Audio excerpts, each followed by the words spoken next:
Police ಕಾರ್ಯಾಚರಣೆಯನ್ನು ಮಾಡ್ತು. ಹಾಗಾಗಿ ಅಲ್ಲಿ ಇವರಿಗೆ ಆಶ್ರಯವನ್ನು ಒದಗಿಸೋದಕ್ಕೆ, ರಹಸ್ಯ ಅಡಗುತಾಣಗಳನ್ನು ನೀಡೋದಕ್ಕೆ ಬೇಕಾಗಿರುವಂತಹ ಭೌಗೋಳಿಕ ಪರಿಸ್ಥಿತಿ ಇಲ್ಲ. 95ರ ನಂತರದಲ್ಲಿ ಅದನ್ನು ಪಶ್ಚಿಮ ಘಟ್ಟಗಳ ಕಾಡುಗಳಲ್ಲಿ ಆ ಸಂಘಟನೆಯನ್ನು ಮಾಡಿದರೆ ಕಾಡು ಒಳ್ಳೆಯ ರಕ್ಷಣಾ ಕವಚವಾಗಿ ನಿಲ್ಲುತ್ತೆ ಈ ದಳಗಳಿಗೆ. ಮತ್ತು ಅಲ್ಲಿ ಆದಿವಾಸಿಗಳಿಗೆ ಸಮಸ್ಯೆಗಳು ಬಹಳ ತೀವ್ರವಾಗಿದೆ. ಆಪರೇಷನ್ ಥಂಡರ್ ಬೋಲ್ಟ್ ಅನ್ನೋ ಹೆಸರಲ್ಲಿ ಮತ್ತು ಇನ್ಯಾವುದೋ ಹೆಸರಲ್ಲಿ ಅಲ್ಲೂ ಎನ್ಕೌಂಟರ್ಗಳು ಶುರುವಾದವು, ಬಂಧನಗಳು ಶುರುವಾದವು. ಇವರಿಗೆ ಸಹಾನುಭೂತಿ ಪರರಾಗಿದ್ದಂತಹ ಕೆಲವು ಕುಟುಂಬಗಳ ಮೇಲೆ ಕಾನೂನು ಕ್ರಮಗಳು ಕೂಡ ನಡೆದವು. ಒಂದು ಎನ್ಕೌಂಟರ್ ನಡೆದು ಅವರ ಮುಖಂಡರಾಗಿದ್ದ ವಿಕ್ರಮ್ ಗೌಡ, ಒಬ್ಬ ಆದಿವಾಸಿ ತರುಣ, ನಕ್ಸಲೈಟ್ ದಳದಲ್ಲಿ ನಾಯಕರಾಗಿದ್ದವರು, ಆಂಟಿ ನಕ್ಸಲೈಟ್ ಫೋರ್ಸ್ನ ಗುಂಡಿಗೆ ಬಲಿಯಾಗುವುದು. ಶರಣಾಗತಿಯನ್ನು ಪದ ಬಳಸಲು ವಾಸ್ತವವಾಗಿ ನಾಗರಿಕ ಸಮಾಜದ ವತಿಯಿಂದ ಈ ಸಮಿತಿಯಲ್ಲಿರೋ ನಮಗೂ ಕೂಡ ಶರಣಾಗತಿಯನ್ನು ಪದ ಬಳಸಬಾರದು ಅಂತ ಇದೆ. ಅವ್ರು ಯಾವುದೋ ಒಂದು ನಿಶ್ಚಿತವಾದ ಜಾಗದಲ್ಲಿ ಎಲ್ಲರಿಗೂ ಗೊತ್ತಾಗೋ ಥರದಲ್ಲಿ ಇರಲಿಲ್ಲ. ಅದು ಭಾಳ ದಟ್ಟವಾದ ಕಾಡು. ಆ ಕಾಡಂಚಿನ ಜಾಗಕ್ಕೆ ತಲುಪೋದು ಕೂಡ ಕಷ್ಟ, ವಾಹನಗಳು ಹೋಗೋದು ಕೂಡ ಕಷ್ಟ. ಒಂದು ಸಮಾಜದಲ್ಲಿ ಶಾಂತಿ ಇರಬೇಕು ಅಂದರೆ ಹೋರಾಟ ಇರಬಾರ್ದು ಅಂತ. ಈಗ ಶರಣಾಗಿರುವಂಥ ನಕ್ಸಲೈಟ್ ಸಂಗಾತಿಗಳು ಹೇಳ್ತಾ ಇರೋದು, ನಾವು ಕೂಡ ಎಂದೂ ನಮ್ಮ ಹೋರಾಟದ ಗುರಿಯಿಂದ ವಿಮುಖರಾಗೋದಿಲ್ಲ. ಜನತೆಯ ಪರವಾದ ನಮ್ಮ ಹೋರಾಟವನ್ನು ನಾವು ನಿಲ್ಲಿಸೋದಿಲ್ಲ. ನಕ್ಸಲೈಟರನ್ನು ಕೊಲ್ಲೋದು ಒಂದೇ ಮಾರ್ಗ ಅಂತ ಬಳಸ್ತೀವಿ. ರಕ್ತಪಾತ ಮಾಡೋದ್ರಿಂದ, ಕೊಲ್ಲೋದ್ರಿಂದ ಒಂದು ಸಮಸ್ಯೆಯನ್ನು ಬಗೆಹರಿಸೋದಕ್ಕಾಗಲ್ಲ. ಸಿದ್ದರಾಮಯ್ಯನವರ ಸರ್ಕಾರ ನಕ್ಸಲೀಯರಿಗೆ ರತ್ನಗಂಬಳಿ ಹಾಸಿ ಸ್ವಾಗತ ಕೋರ್ತಾ ಇದೆ, ಬಹಳ ಗೌರವವನ್ನು ಸಲ್ಲಿಸ್ತಾ ಇದೆ. ಕೇಂದ್ರ ಸರ್ಕಾರದ ಗೃಹ ಮಂತ್ರಿಗಳ ಎದುರುಗಡೆ, ಅಮಿತ್ ಶಾ ಎದುರುಗಡೆ 100 ಜನರನ್ನು ಶರಣಾಗತಿ ಮಾಡಿಸಿ ಅದನ್ನು ಬಹಳ ದೊಡ್ಡ ವಿದ್ಯಮಾನ ಅಂತ ಬಿಂಬಿಸ್ತಾರೆ. ಇವರು ತಮ್ಮ ತಂತ್ರಗಾರಿಕೆಯ ರಾಜಕಾರಣ ಮಾಡೋದಕ್ಕೆ ಈ ನಕ್ಸಲೈಟರು ದಾಳದ ರೀತಿಯಲ್ಲಿ ಇವ್ರಿಗೆ ಅಸ್ತಿತ್ವದಲ್ಲಿರಬೇಕು. ಆ ಹೋರಾಟ ದಾರಿಯನ್ನು ಬದಲಾಯಿಸಿ ಇಲ್ಲಿ ಬಂದಿರೋರಿಗೆ ನಮ್ಮ ಜೈಲಲ್ಲೇ ಅವರನ್ನು ಎಷ್ಟೋ ವರ್ಷಗಳ ಕಾಲ ಇರಿಸೋದು ಅಂತ ಹೇಳಿದರೆ, ಆಗಲೂ ಮುಖ್ಯವಾಹಿನಿಯ ಜೀವನವನ್ನು ನಡೆಸೋದಕ್ಕೆ ನಾವು ಅವ್ರಿಗೆ ಅವಕಾಶ ಮಾಡಿಕೊಟ್ಟಂಗಲ್ಲ. ಅವರು ಹಿಡಿದ ಹಾದಿ ಅಥವಾ ವಿಧಾನ ತಪ್ಪಿರಬಹುದು, ಆದರೆ ಅವರ ಬೇಡಿಕೆಗಳು ನೈಜವಾದವಾಗಿದೆ. ನಮಸ್ಕಾರ, ವಾರ್ತಾಭಾರತೀಯ ವೀಕ್ಷಕರಿಗೆ ಸ್ವಾಗತ. ರಾಜ್ಯದಲ್ಲಿ ಈಗ 6 ನಕ್ಸಲರು ಶರಣಾಗಿದ್ದಾರೆ. ಈ ಮುಖಾಂತರ ರಾಜ್ಯ ನಕ್ಸಲ್ ಮುಕ್ತ ರಾಜ್ಯವಾಗಿದೆ. ಇದ್ರ ಸಂಬಂಧಪಟ್ಟಂತೆ ಒಂದಷ್ಟು ಟೀಕೆಗಳು ಕೂಡ ವ್ಯಕ್ತ ಆಗ್ತಿದ್ದಾವೆ. ಏನಂತಂದರೆ, ಸ್ವತಃ ಸರ್ಕಾರ ನಕ್ಸಲರನ್ನ ಬೆಂಬಲಿಸ್ತಾ ಇದೆ, ಪರೋಕ್ಷವಾಗಿ ಅವ್ರಿಗೆ ಪ್ಯಾಕೇಜ್ ಕೊಟ್ಟು ಅವ್ರನ್ನ ಮುಖ್ಯವಾಗಿ ಕರೆತಂದು ಅವ್ರನ್ನ ಬೆಂಬಲಿಸ್ತಿದೆ ಅನ್ನುವಂಥ ಟೀಕೆಗಳೆಲ್ಲ ವ್ಯಕ್ತ ಆಗ್ತಿದ್ದಾವೆ. ಇದ್ರ ಬಗ್ಗೆ ನಮ್ಮ ಜೊತೆ ಮಾತನಾಡಲಿಕ್ಕೆ ಸಂಸ್ಕೃತಿ ಚಿಂತಕರು ಮತ್ತು ಈ ನಕ್ಸಲ್ ಶರಣಾಗತಿ ಸಮಿತಿಯ ಸದಸ್ಯರು ಆದಂತಹ ಡಾಕ್ಟರ್ ಬಂಜಗೆರೆ ಜಯಪ್ರಕಾಶ್ ಅವರಿದ್ದಾರೆ. ಅವ್ರ ಜೊತೆ ಮಾತನಾಡೋಣ. ಏನು ಅಂತಂದರೆ, ಈ ನಕ್ಸಲ್ ಚಟುವಟಿಕೆ ಅಂದರೆ ಏನು, ನಕ್ಸಲ್ ಚಳವಳಿ ಅಂದರೆ ಏನು, ಯಾವ ಕಾರಣಕ್ಕೋಸ್ಕರ ಅದು ಹುಟ್ಕೊಳ್ತು, ಈ ಥರದ ಶರಣಾಗತಿಯಿಂದ ಆಗುವಂತಹ ಪ್ರಯೋಜನ ಏನು, ಪರಿಣಾಮ ಏನು, ಮತ್ತು ಇದ್ರ ಬಗ್ಗೆ ವ್ಯಕ್ತ ಆಗ್ತಿರುವಂತಹ ಟೀಕೆ ಏನು, ಇದು ಯಾವ ರೀತಿ ಪರಿಣಾಮವನ್ನು ಬೀರುತ್ತೆ, ಇವೆಲ್ಲವನ್ನ ಬಗ್ಗೆ ಡಾಕ್ಟರ್ ಜಯಪ್ರಕಾಶ್ ಅವರು ವಿವರಿಸಿದ್ದಾರೆ. ನೋಡೋಣ ಅವ್ರು ಏನೇನು ಹೇಳಿದ್ದಾರೆ ಅಂತ. ನಮ್ಮ ಸಮಾಜದಲ್ಲಿ ಬಡತನ, ಅವಮಾನ, ಹಿಂಸೆ ಮತ್ತು ದೌರ್ಜನ್ಯಗಳು, ಜಾತಿ ದಮನಗಳು, ಈ ರೀತಿಯಾಗಿರುವಂತಹ ಒಂದು ಪರಿಸ್ಥಿತಿ ಇರೋದನ್ನು ಬದಲಾಯಿಸೋದಕ್ಕೆ ಕರ್ನಾಟಕದಲ್ಲಿ ಹಲವು ಬಗೆಯ ಚಳುವಳಿಗಳು ನಡೀತಾ ಬಂದಿದ್ದಾವೆ. ದಲಿತ ಚಳುವಳಿ, ರೈತ ಚಳುವಳಿ ಇವೆಲ್ಲವೂ ಕೂಡ 70-80ರ ದಶಕದಲ್ಲಿ ಆರಂಭ ಆಗಿ 80-90-2000ರ ದಶಕದವರೆಗೂ ಬಹಳ ಸಕ್ರಿಯವಾಗಿ ಸಾಮಾಜಿಕ ಬದಲಾವಣೆಯ ಪ್ರೇರಣೆಯನ್ನು ಮತ್ತು ಸಮಾನತೆ ಆಶಯಗಳನ್ನು ಬಲಪಡಿಸೋದಕ್ಕೆ, ಸಂವಿಧಾನದಲ್ಲಿ ಒದಗಿಸಿಕೊಟ್ಟಿರುವಂತಹ ಸೌಲಭ್ಯಗಳನ್ನು ಜನಸಾಮಾನ್ಯರಿಗೆ ತಲುಪಿಸೋದಕ್ಕೆ ಅಂತ ಹೋರಾಟಗಳನ್ನು ಮಾಡಿದರು. ಈ ನಡುವೆ ಆಂಧ್ರ ಪ್ರದೇಶದಲ್ಲಿ 1980ರ ದಶಕದಲ್ಲಿ ಅಲ್ಲಿನ ರೈತ ಕೂಲಿ ಸಂಘ ಮತ್ತು ಮಾರ್ಕ್ಸ್ವಾದಿ ಲೆನಿನಿಸ್ಟ್ ಕಮ್ಯುನಿಸ್ಟ್ ಪಕ್ಷ ಒಂದು ತೀವ್ರಗಾಮಿ ಹೋರಾಟವನ್ನು ಆರಂಭಿಸಿತು. ಅದಕ್ಕೆ ಮುಖ್ಯವಾದ ಪ್ರೇರಣೆ ಏನು ಅಂತ ಹೇಳಿದರೆ, ಏನು ಎಡಪಂಥೀಯ ಪಕ್ಷಗಳು ಚಳುವಳಿ ಮಾಡ್ತಾ ಬಂದಿದ್ದಾವೆ ಅಥವಾ ಅಲ್ಲಿದ್ದಂತಹ ಬೇರೆ ಬೇರೆ ಜನಪರ ಸಂಘಟನೆಗಳು ಚಳುವಳಿ ಮಾಡ್ತಾ ಬಂದಿದ್ದಾವೆ, ಇವುಗಳಿಂದ ಬದಲಾವಣೆ ಶೀಘ್ರವಾಗಿ ಸಾಧ್ಯ ಆಗ್ತಾ ಇಲ್ಲ, ಸಾಕಷ್ಟು ಪ್ರಮಾಣದಲ್ಲಿ ಸಾಧ್ಯ ಆಗ್ತಾ ಇಲ್ಲ ಅನ್ನೋದು ಒಂದು ವಿಮರ್ಶೆಯಾಗಿ ರೂಪುಗೊಂಡಿತ್ತು. ಅದರ ಅಂಗವಾಗಿ ಆಂಧ್ರ ಪ್ರದೇಶದಲ್ಲಿ ತೀವ್ರವಾಗಿರುವಂತಹ ಹೋರಾಟವನ್ನು ನಡೆಸೋದಕ್ಕೆ Marxist Leninist party, people's war group ಅನ್ನೋ ಒಂದು ಹೆಸರಲ್ಲಿ ಒಂದು ಹೋರಾಟವನ್ನು ಶುರು ಮಾಡಿತು. ಅದರ ಪ್ರಭಾವ ಕರ್ನಾಟಕದ ಮೇಲೂ ಆಯಿತು. ಯಾಕಂದರೆ ಕರ್ನಾಟಕ ಕೂಡ ಆಂಧ್ರದ ಗಡಿಗೆ ಹೊಂದಿಕೊಂಡಿರುವಂಥ ರಾಜ್ಯಗಳಲ್ಲಿ ಒಂದು. ಇಲ್ಲೂ ಸಾಮಾಜಿಕ ಅಸಮಾನತೆ ಮತ್ತು ಜಾತಿ ದಮನ ಇತ್ಯಾದಿಗಳಿದ್ದಿದ್ದರಿಂದ ಇದನ್ನು ಹೋಗಲಾಡಿಸೋದಕ್ಕೆ ಈಗ ಏನು ನಡೀತಾ ಇದೆ ಚಳುವಳಿಗಳು, ಅವುಗಳಿಗಿಂತ ಭಿನ್ನವಾಗಿ ತೀವ್ರವಾಗಿ ಜನತೆಯನ್ನು ಸಮರಶೀಲವಾಗಿ ಸಂಘಟಿಸಬೇಕು ಅನ್ನೋ ಕಾರಣಕ್ಕೆ ನಕ್ಸಲ್ಬರಿ ಚಳುವಳಿಯ ಪ್ರೇರಣೆಯಿಂದ ಕರ್ನಾಟಕದಲ್ಲೂ ಕೂಡ ನಕ್ಸಲ್ ಚಳುವಳಿ ಹುಟ್ಟುಕೊಳ್ತು. ಆರಂಭದಲ್ಲಿ 1982, 85, 87ರವರೆಗೆ ಬೆಂಗಳೂರು ಮತ್ತು ಮೈಸೂರು ನಗರಗಳಲ್ಲಿ ಅದು ವಿದ್ಯಾರ್ಥಿಗಳನ್ನು ಮತ್ತು ಯುವಜನರನ್ನು ಸಂಘಟಿಸೋ ಕೆಲಸದಲ್ಲಿ ತೊಡಗಿತ್ತು. ಅವರಿಗೆ ಸೈದ್ಧಾಂತಿಕ ಮಾರ್ಗದರ್ಶನ ನೀಡುವಂಥ ತರಗತಿಗಳನ್ನು ನಡೆಸೋದು, ತೆಲುಗಿನಿಂದ ಕೆಲವು ಕ್ರಾಂತಿಕಾರಿ ಸಾಹಿತ್ಯವನ್ನು ಅನುವಾದ ಮಾಡಿಸೋದು, ಕನ್ನಡದಲ್ಲಿ ಪ್ರಿಂಟ್ ಮಾಡೋದು, ಅವುಗಳನ್ನು ಹಂಚೋದು ಮತ್ತು ಜನನಾಟ್ಯ ಮಂಡಳಿ ಆಂಧ್ರ ಪ್ರದೇಶದಲ್ಲಿ ಏನು ಹಾಡುಗಳನ್ನು ಕಟ್ಟಿ ಹೋರಾಟದ ಬಗ್ಗೆ ಜನರಲ್ಲಿ ಜಾಗೃತಿ ಮಾಡ್ತಿತ್ತು, ಆ ಹಾಡುಗಳನ್ನು ಇಲ್ಲೂ ಕೂಡ ಹಾಡುವಂತಹ ಕಲಾತಂಡಗಳನ್ನು ರೂಪಿಸೋದು, ಅವನ್ನು ಕನ್ನಡದಲ್ಲಿ ಮರುರೂಪಿಸಿ ಹಾಡೋದು, ಈ ರೀತಿಯಾದಂತಹ ಚಟುವಟಿಕೆಗಳನ್ನು ಮಾಡ್ತಾಯಿತ್ತು. 1995 ಮತ್ತು ಅಥವಾ 92 ನಂತರದ ಸುಮಾರಿನಲ್ಲಿ ಈ ವಿದ್ಯಾರ್ಥಿ ಯುವಜನ ಚಳವಳಿ ಮಾತ್ರ ಇದ್ದರೆ ಸಾಲದು, ರೈತ ಕೂಲಿಗಳನ್ನು ಸಂಘಟಿಸಬೇಕು. ರೈತ ಕೂಲಿಗಳನ್ನು ಸಂಘಟಿಸೋದು ಮಾತ್ರ ಅಲ್ಲದೆ ಅದನ್ನು ಉತ್ತರ ಕರ್ನಾಟಕ ಭಾಗದಲ್ಲಿ ಸಂಘಟಿಸಬೇಕು. ಇವತ್ತು ನಾವು ಯಾವುದನ್ನು ಕಲ್ಯಾಣ ಕರ್ನಾಟಕ ಅಂತ ಕರಿತೀವಿ, ಅಲ್ಲಿರುವ ರಾಯಚೂರು, ಗುಲ್ಬರ್ಗ ಆ ಭಾಗದಲ್ಲಿ ಸಂಘಟಿಸಬೇಕು. ಕಾರಣ ಏನಂದರೆ ಅಲ್ಲಿ ಭೂಮಾಲೀಕರ ದೌರ್ಜನ್ಯ ದಮನ ಬಹಳ ತೀವ್ರವಾಗಿದೆ. ಹಳ್ಳಿಗಳಲ್ಲಿ ಜಾತಿ ತಾರತಮ್ಯವೂ ಜಾಸ್ತಿ ಇದೆ. ಆದ್ದರಿಂದ ಅಲ್ಲಿ ಸಂಘಟಿಸಬೇಕು ಮತ್ತು ಆಂಧ್ರ ಪ್ರದೇಶಕ್ಕೆ ಅದೇ ವಿಧಾನದಲ್ಲಿ ಇಲ್ಲೂ ಕೂಡ ದಳಂಗಳನ್ನು ರಚಿಸಬೇಕು, ಸಶಸ್ತ್ರ ಹೋರಾಟವನ್ನು ಆರಂಭಿಸಬೇಕು ಅಂತ ಒಂದು ಆಲೋಚನೆ ಬಂತು. ಮುಖ್ಯವಾಗಿ ಇದು ಪೀಪಲ್ಸ್ ವಾರ್ ಗ್ರೂಪ್ನ ಹಿನ್ನೆಲೆಯಲ್ಲಿ ನಡೀತಾ ಇದ್ದಂಥದ್ದು. ಅಲ್ಲಿ ಆ ಥರದ ಚಳುವಳಿಯನ್ನು ಶುರು ಮಾಡಿ ರೈತ ಕೂಲಿ ಸಂಘ ಮಾಡಿದ್ರು ಮತ್ತು ಕೆಲವು ಸಶಸ್ತ್ರ ಹೋರಾಟದ ದಳಗಳನ್ನು ಕೂಡ ಅವರು ಆರ್ಗನೈಸ್ ಮಾಡಿದರು. ಅಲ್ಲಿ ಅದು ಮಾಡಿದ ಮೇಲೆ ಸರ್ಕಾರ ತೀವ್ರವಾಗಿರುವಂತಹ ಕಾನೂನು ಕ್ರಮ ಕೈಗೊಳ್ತು, ಪೊಲೀಸ್ ಕಾರ್ಯಾಚರಣೆಯನ್ನು ಮಾಡ್ತು. ಹಾಗಾಗಿ ಅಲ್ಲಿ ಇವರಿಗೆ ಆಶ್ರಯವನ್ನು ಒದಗಿಸೋದಕ್ಕೆ, ರಹಸ್ಯ ಅಡಗುತಾಣಗಳನ್ನು ನೀಡೋದಕ್ಕೆ ಬೇಕಾಗಿರುವಂತಹ ಭೌಗೋಳಿಕ ಪರಿಸ್ಥಿತಿ ಇಲ್ಲ ಅಂತ. ಆ ಕಾರಣಕ್ಕೆ 95 ನಂತರದಲ್ಲಿ ಅದನ್ನು ಪಶ್ಚಿಮ ಘಟ್ಟಗಳ ಕಾಡುಗಳಲ್ಲಿ ಆ ಸಂಘಟನೆಯನ್ನು ಮಾಡಿದರೆ ಕಾಡು ಒಳ್ಳೆಯ ರಕ್ಷಣಾ ಕವಚವಾಗಿ ನಿಲ್ಲುತ್ತೆ ಈ ದಳಗಳಿಗೆ. ಮತ್ತು ಅಲ್ಲಿ ಆದಿವಾಸಿಗಳಿಗೆ ಸಮಸ್ಯೆಗಳು ಬಹಳ ತೀವ್ರವಾಗಿದೆ, ಭೂಮಾಲೀಕರ ಶೋಷಣೆಯೂ ಭಾಳ ತೀವ್ರವಾಗಿದೆ, ನಾಗರಿಕ ಸೌಕರ್ಯಗಳು, ಮೂಲಭೂತ ಸೌಕರ್ಯಗಳು ಕೂಡ ಏರ್ಪಟ್ಟಿಲ್ಲ. ಆದ್ದರಿಂದ ನಾವು ಅಲ್ಲಿ ಹೋಗಿ ಆ ಜನರ ಬೇಡಿಕೆಗಳಿಗೆ ಭೂಮಿ ಹಕ್ಕುಪತ್ರ ಕೊಡಿಸೋದು, ಅರಣ್ಯಾಧಿಕಾರಿಗಳ ದೌರ್ಜನ್ಯವನ್ನು ತಪ್ಪಿಸೋದು, ಈ ವಿಧಾನವನ್ನು ಮಾಡೋದಕ್ಕೆ ನಾವು ಅಲ್ಲಿ ಸಶಸ್ತ್ರ ಹೋರಾಟವನ್ನು ಸಂಘಟಿಸ್ಬೋದು ಅನ್ನೋ ಕಾರಣಕ್ಕೆ ಅಲ್ಲೋಗಿ ಶುರು ಮಾಡಿದ್ರು. ಆ ರೀತಿ ನಡೀತು. ಆ ನಂತರದಲ್ಲಿ 2005 ಅದ ಮುಂದೆ ಹಲವು ಎನ್ಕೌಂಟ್ರುಗಳಾದವು. ಮುಖ್ಯ ಕಾರ್ಯಕರ್ತರು ಹಲವು ಜನ ತೀರು ಹೋದರು. ಪಕ್ಷದಲ್ಲೂ ಕೂಡ ಈ ರೀತಿ ವಿಧಾನದಲ್ಲಿ ಪಶ್ಚಿಮ ಘಟ್ಟಗಳಲ್ಲಿ ಸಶಸ್ತ್ರ ಹೋರಾಟವನ್ನು ಮಾಡಬೇಕು ಅಥವಾ ಸಮೂಹ ಹೋರಾಟಗಳನ್ನು ಮಾಡ್ತಾ ಇರಬೇಕು ಅನ್ನುವಂಥ ಭಿನ್ನಮತ ಬಂದು ಅಲ್ಲಿ ಅಲ್ಪಸಂಖ್ಯಾತರು ಮತ್ತು ಬಹುಸಂಖ್ಯಾತರು ಅನ್ನುವಂಥ ಪಂಗಡಗಳು ಏರ್ಪಟ್ಟು 2006ರಲ್ಲಿ ಇಲ್ಲಿ ಕರ್ನಾಟಕದಲ್ಲಿ ನಕ್ಸಲ್ ಚಳವಳಿಯ ಮುಂಚೂಣಿಯಲ್ಲಿದ್ದಂತಹ ಕೆಲವು ಕಾರ್ಯಕರ್ತರು ಮುಖ್ಯವಾಹಿನಿಗೆ ಬಂದು ಸೇರ್ತೀವಿ ಅಂತ ಸರ್ಕಾರದ ಮುಂದೆ ಶರಣಾದರು. ಅದರ ನಂತರ ಮತ್ತೊಂದು ವರ್ಷ 2 ವರ್ಷದಲ್ಲಿ ಇನ್ನೂ ಕೆಲವರು ಬಂದು ಶರಣಾದರು. ಅದರಿಂದ ಇಲ್ಲಿ ಇದ್ದಕ್ಕಿದ್ದಂತೆ ಒಂದು ನಾಯಕತ್ವದ ಕೊರತೆಯೂ ಏರ್ಪಡ್ತು ಮತ್ತು ಬಹಳ ಜನ ಆಗ ಹೊರಗೆ ಬಂದರು. ಆದ್ದರಿಂದ ಆ ಚಳವಳಿಗಿದ್ದಂತಹ ಬೆಂಬಲದ ನೆಲೆ ಕೂಡ ಕುಸಿತು. ಆಗ ಪಕ್ಷ ತೀರ್ಮಾನ ಮಾಡಿ ಇಲ್ಲಿದ್ದಂತಹ ಅವರ ಸಶಸ್ತ್ರ ಹೋರಾಟದ ಕಾರ್ಯಕರ್ತರನ್ನು, ಜೊತೆಗೆ ತಮಿಳುನಾಡಲ್ಲಿದ್ದವರನ್ನು ಮತ್ತು ಕೇರಳದಲ್ಲಿದ್ದವ್ರನ್ನ ಅವರೆಲ್ಲರನ್ನು ಒಂದು ಗುಂಪು ಮಾಡಿ ಈ ಟ್ರೈ ಜಂಕ್ಷನ್ ಅಂತ ಕರೆಯುವಂಥ ಒಂದು ಜಾಗಕ್ಕೆ ಕಳಿಸ್ತು. ಅಲ್ಲಿ ಆ ಹೋರಾಟವನ್ನು ಮುಂದುವರಿಸೋದಕ್ಕೆ ಅದು ಪ್ರೇರಣೆ ನೀಡಿತು. ಈ ರೀತಿ ಒಂದು 15 ವರ್ಷ ನಡೀತು. ಈಗ ಬಂದು ಯಾರು ಶರಣಾಗಿದ್ದಾರೆ 6 ಜನ, ಅವರೆಲ್ಲರೂ ಕೂಡ ಆ ದಳಂಗಳ ಭಾಗವಾಗಿದ್ದವರು. ಆದರೆ ಕೇರಳ ಸರ್ಕಾರ, ತಮಿಳುನಾಡು ಸರ್ಕಾರ ಕಳೆದ 5-6 ವರ್ಷಗಳಿಂದ ತೀವ್ರತರವಾದ ಪೊಲೀಸ್ ಕಾರ್ಯಾಚರಣೆಯನ್ನು ಮಾಡಿ ಆಪರೇಷನ್ ಥಂಡರ್ ಬೋಲ್ಟ್ ಅನ್ನೋ ಹೆಸರಲ್ಲಿ ಮತ್ತು ಇನ್ಯಾವುದೋ ಹೆಸರಲ್ಲಿ ಅಲ್ಲೂ ಎನ್ಕೌಂಟ್ರುಗಳು ಶುರುವಾದವು, ಬಂಧನಗಳು ಶುರುವಾದವು. ಇವರಿಗೆ ಸಹಾನುಭೂತಿ ಪರರಾಗಿದ್ದಂತಹ ಕೆಲವು ಕುಟುಂಬಗಳ ಮೇಲೆ ಕಾನೂನು ಕ್ರಮಗಳು ಕೂಡ ನಡೆದವು. ಅದರಿಂದ ಇವರು ತೀವ್ರವಾದ ಬಿಕ್ಕಟ್ಟಿಗೆ ಒಳಗಾದರು. ಆ ತೀವ್ರವಾದ ಬಿಕ್ಕಟ್ಟಿಗೆ ಒಳಗಾಗೋ ಸಂದರ್ಭದಲ್ಲೇ ಇವರಿಗೆ ಮಾರ್ಗದರ್ಶನ ಕೊಡ್ತಿದ್ದಂತಹ ಪಕ್ಷದ ಕೇಂದ್ರ ಸಮಿತಿ ಇವರು ಸಂಪರ್ಕ ಕಳ್ಕೊಳ್ತು. ಯಾಕಂದರೆ ಆಂಧ್ರ ಪ್ರದೇಶ, ತೆಲಂಗಾಣಗಳಲ್ಲಿದ್ದಂಥ ಸಮಾಜದ ಆ ಚಳುವಳಿಯ ಉನ್ನತ ನಾಯಕತ್ವದಲ್ಲಿರೋರು ಕೂಡ ಕೆಲವರು ಎನ್ಕೌಂಟ್ರಿಗೆ ಬಲಿಯಾದರು. ಸೊ ಚಳುವಳಿ ಅನ್ನುವಂಥದ್ದು, ಸಶಸ್ತ್ರ ಹೋರಾಟ ಅನ್ನುವಂಥದ್ದು ಜಾರ್ಖಂಡ್ ಮತ್ತು ಛತ್ತೀಸ್ಗಢಗಳ ದಿಕ್ಕಿಗೆ ಚಲಿಸ್ಬಿಡ್ತು ಮತ್ತು ಅಲ್ಲಿ ತೀವ್ರಗೊಳ್ತು.